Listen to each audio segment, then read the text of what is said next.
¿Y si te dijera que existe un libro antiguo, amado por algunos, despreciado por otros, que cuenta una versión del Génesis que nunca has escuchado? Un libro que alguna vez fue venerado, luego olvidado, y ahora, para la mayoría de los cristianos, simplemente no existe. ¿Por qué este libro, el libro de los Jubileos, fue aparentemente removido de la Biblia? ¿Fue una conspiración? ¿Un encubrimiento deliberado de verdades vitales? ¿O hubo razones válidas para su exclusión? Esta es la fascinante y controvertida historia del libro perdido del tiempo de la Biblia, y lo que su ausencia revela sobre cómo la propia Biblia llegó a ser tal como la conocemos. El libro de los Jubileos no es un descubrimiento moderno.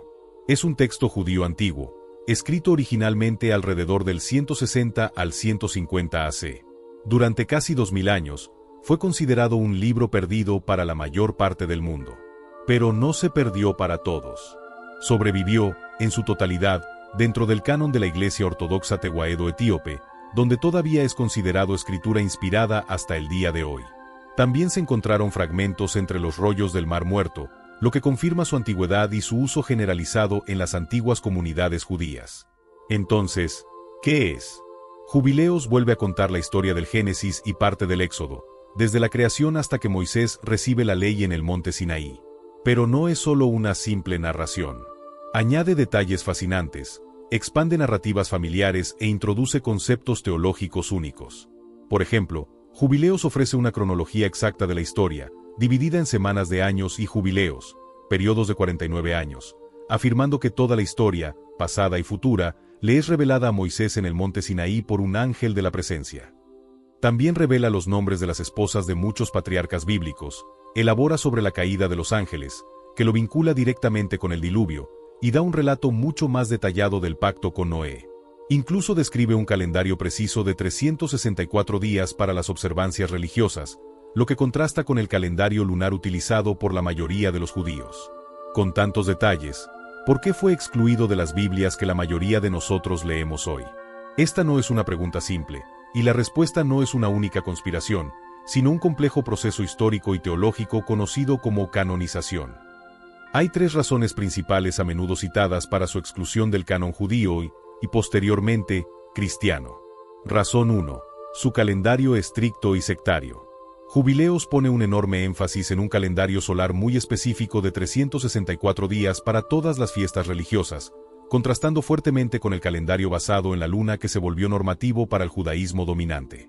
Esta disputa calendárica fue un punto importante de contención entre diferentes grupos judíos en el periodo del Segundo Templo.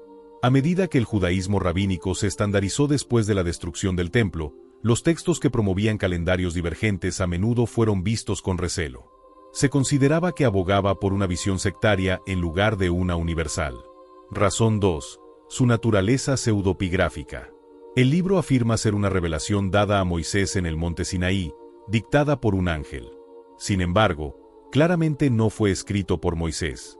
Esta práctica de atribuir un texto a una figura antigua famosa para darle autoridad se llama pseudopigrafía. Si bien era común en la literatura antigua, las primeras comunidades judías y cristianas finalmente desconfiaron de los libros que falsamente reclamaban autoría mosaica o apostólica. Para que los textos fueran canónicos, la autoría genuina o una conexión directa con una figura inspirada a menudo era un criterio clave. Razón 3. Énfasis teológicos divergentes. Aunque gran parte de Jubileos se alinea con el Pentateuco, algunos de sus énfasis o interpretaciones teológicas divergieron de lo que llegó a ser aceptado como pensamiento judío dominante. Por ejemplo, su fuerte enfoque en la actividad de los ángeles en la transmisión de leyes y sus interpretaciones legalistas altamente específicas a menudo fueron consideradas demasiado distintas o potencialmente problemáticas por los rabinos posteriores y los primeros líderes cristianos que estaban definiendo el canon. Se consideraba que amplificaba ciertos aspectos de una manera que no era totalmente consistente con el mensaje central que buscaban preservar. Entonces, ¿fue el libro de los Jubileos removido de la Biblia en un dramático acto de censura? No exactamente. Es más preciso decir que nunca fue incluido universalmente en los cánones judíos o cristianos posteriores que se hicieron estándar en Occidente. La formación de la Biblia fue un proceso largo y orgánico, guiado por comunidades que discernían qué textos realmente portaban autoridad divina y reflejaban fielmente la revelación de Dios. Textos como Jubileos, si bien ofrecen ideas fascinantes sobre el pensamiento judío antiguo, finalmente no cumplieron con los criterios para la aceptación generalizada en la tradición occidental. Sin embargo, su supervivencia en la Iglesia etíope nos recuerda la rica diversidad del judaísmo antiguo y del cristianismo primitivo. Nos desafía a comprender que lo que consideramos la Biblia es en sí mismo un producto de decisiones históricas y teológicas tomadas a lo largo de los siglos. Tu desafío para la semana. Esta semana, te desafío a elegir un libro de la Biblia que creas conocer bien, quizás Génesis o Éxodo, que Jubileos vuelve a contar. Vuelve a leer un capítulo, pero esta vez, imagina los detalles adicionales y la precisión cronológica que Jubileos aportó al lector antiguo. Pregúntate, ¿cómo podría una comprensión más profunda de estas perspectivas antiguas enriquecer mi lectura del texto familiar? Cerremos con una oración. Padre Celestial, te damos gracias por tu palabra revelada y por el cuidado meticuloso con el que ha sido preservada. Oramos por sabiduría mientras estudiamos las Escrituras, pidiéndote que abras nuestros ojos a sus profundidades y a sus verdades perdurables. Ayúdanos a discernir tu voz claramente en medio de las muchas voces de la historia y a buscar siempre la comprensión con humildad y un hambre por tu sabiduría. En el nombre de Jesús, amén. Si este viaje al libro perdido del tiempo te fascinó, por favor, dale me gusta a este video y suscríbete a Biblia de Dios. Que tu curiosidad por la palabra de Dios se profundice esta semana.